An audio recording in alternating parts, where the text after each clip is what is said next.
आज तक आपने सुना होगा कि इब्लीस हमेशा इंसान को इबादत से गुमराह करने की कोशिश करता है, मगर आज की यह कहानी इतनी अजीब है कि इसे सुनकर आप हैरत में पड़ जाएंगे। एक शख्स अंधेरी रात में नमाज अदा करने के लिए अपने घर से निकला। रास्ता बहुत अंधेरा था और चलते हुए उसे ठोकर लग गई। वह मुंह के बल गिर पड़ा और कीचड़ से लथपथ हो गया। गंदे कपड़े देखकर वह वापस घर लौटा, लिबास बदला और फिर से मस्जिद की ओर रवाना हुआ। अभी कुछ ही कदम चला था कि उसे दोबारा ठोकर लगी और वह फिर गिर पड़ा, मगर उसकी हिम्मत कम न हुई। वह फिर घर लौटा, कपड़े बदले और एक बार फिर मस्जिद की ओर बढ़ा।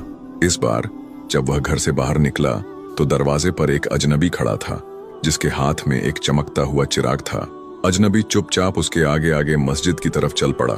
चिराग की रोशनी में इस बार रास्ता साफ नजर आ रहा था और वह बिना किसी मुश्किल के मस्जिद पहुंच गया। मस्जिद के दरवाजे पर वह अजनबी ठहर गया और नमाजी अंदर चला गया। नमाज अदा करने के बाद जब वह बाहर निकला तो देखा कि वह अजनबी अभी भी खड़ा था, मानो उसे घर छोड़ने आया हो।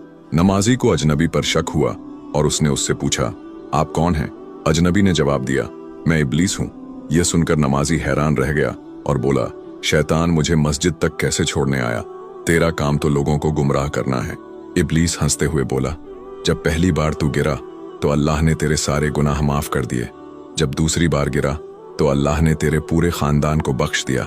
मुझे डर था कि अगर तू तीसरी बार गिरा तो अल्लाह पूरे गांव को बख्श देगा, इसलिए मैं चिराग लेकर आया ताकि तू बिना गिरे मस्जिद पहुंच जाए।